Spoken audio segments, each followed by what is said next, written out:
O sabi ni kuya, hindi sa totoong lalaki, but most men don't want drama.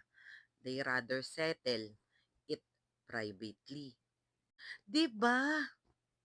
Hindi ka gagawa ng kadramahan mo sa online at magpapaawa ka sa tao. Ang dami-dami niyong nagagalit kasi tinamaan yung ego niyo. Ang mga lalaki talaga ang gusto niyan, tahimik lang, ayaw niyang lumalabas ang kahihiyan niya sa online. Kung may pinagdadaanan man siya sa buhay niya, tahimik lang siya. Manghihingi man yan ng payo sa mga barkada niya lang, dun sa circle niya lang. Tas gagamitin niya yung sakit na yun para mas malakas siya. Gagamitin niya yung sakit niya, gasolina niya, para mas lalo niyang iangat yung sarili niya.